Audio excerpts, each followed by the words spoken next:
Hi everyone, my name is Biscuits and Jelly. It's not my real name, but it's just my profile name. But I just wanted to go over car insurance. Believe it or not, a lot of people will pay for car insurance, but they don't know anything about it until they get into an accident. So I just wanted to break this down with everyone if they have any questions or they just wanted to know more about insurance. So this is my insurance here. I have Progressive. So this is the Progressive app. In order for you to access your policy, payments, your insurance cards that you would like to have whenever you're, getting pulled over or something like that, this is where you can go to access them. And of course you have roadside assistance if you need a tow or something like that. And then you can also see there if you want to file a claim, if you've been in an accident or something. And then you can also just explore their products. Now, everybody has different insurance. This is just mine. So I'm just showing you what mine looks like. Now, we're going to now start talking about what coverages I have and what they mean. If you have any more questions about coverages, feel free to contact your own personal auto insurance company, and then they'll be able to break that down with you as well. So the coverages I have is collision, comprehensive. As you can see here, some of it says uninsured motorist coverage, underinsured motorist coverage, bodily injury, property damage, transportation expense, and then there's some other ones on there that you see, but I'm not paying for those, but they just put those on there. And then notice how you see all these numbers and dollar signs. That basically means that is how much my insurance is going to be covering if I was to get into an accident or something like that. Now, when you look at other than collision, which is comprehensive, and collision, there's a deductible. That means that I would need to pay that if I have to get my vehicle fixed because of an accident. And I would pay that after my repairs are done directly to a body shop. So that's what that's for. That is what I'm agreeing to pay. That is what I signed up for.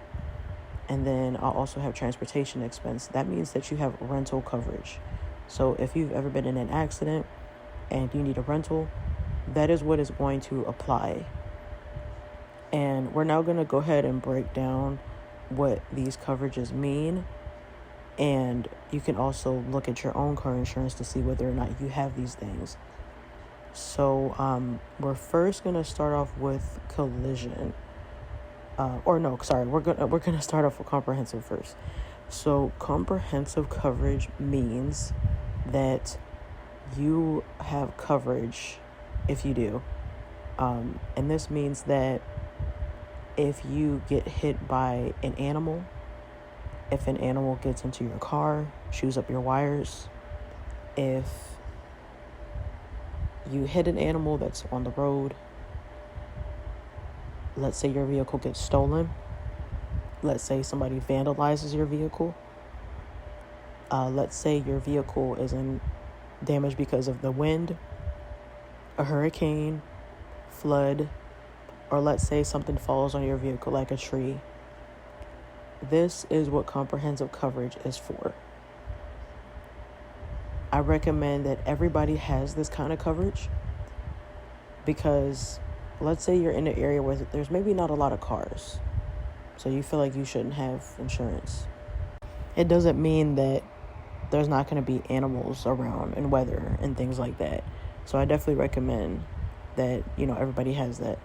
Now we're going to talk about collision. Collision is everything else. So that means if you get in a car accident with other vehicles, if you hit an object like a pole or a stop sign, or if you hit something else, that is what collision will apply. Now we're going to talk about rental coverage.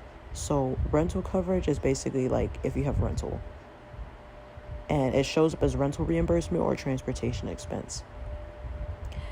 One thing I'm going to say about rental coverage is that a lot of people think they have it if they just simply have collision and comprehensive.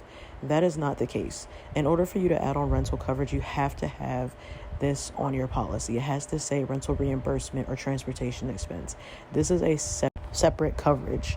So it is really important to make sure that you are aware of that. Because I work in insurance, and when I tell you, so many people believe they have rental and coverage when they really don't. Another thing we're going to talk about is property damage. So property damage is basically any type of property that you have hit and you are responsible for. So let's say you hit someone's car and you are considered at fault for hitting their car. This property damage coverage is what is going to apply to fix that person's car. Let's say you hit a stop sign and let's say you damage that stop sign. That is what is going to apply if someone needs to come out and fix that stop sign. Bodily injury is for when you hit someone and you injure them and they have to go to the hospital, things like that. Your bodily injury is going to apply to that. Let's say you hit a pedestrian. Let's say you hit someone who's in a car, but then let's say they're injured. That is what is going to apply. Another thing is personal injury protection. This was also it's also known as like medical payments, first party benefits. This means that if you're injured, regardless if you are at fault or not, and you have this coverage on your policy, this is what is going to apply. So these are basically all the coverages that I am just going to talk about in this video. Now, again, whenever you have insurance, your insurance company gives you access to all of the coverages that they have.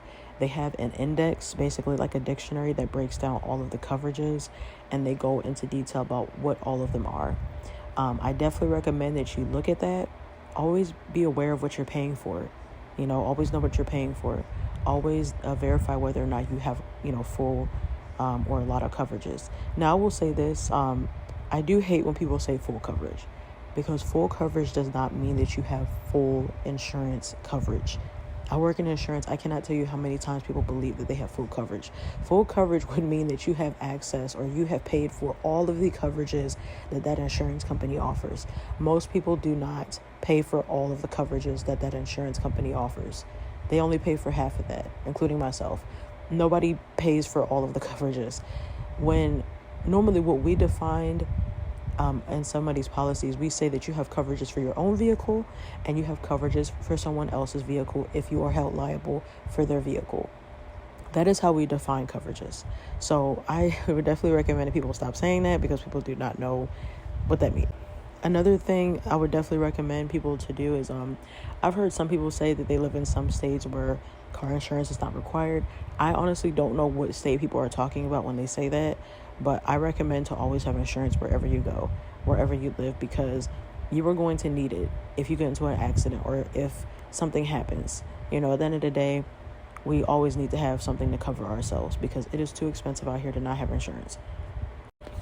But yeah, other than that, thank you for watching the video. Please like, and I'll probably be posting more tips, of other things. If you have any questions, just message me.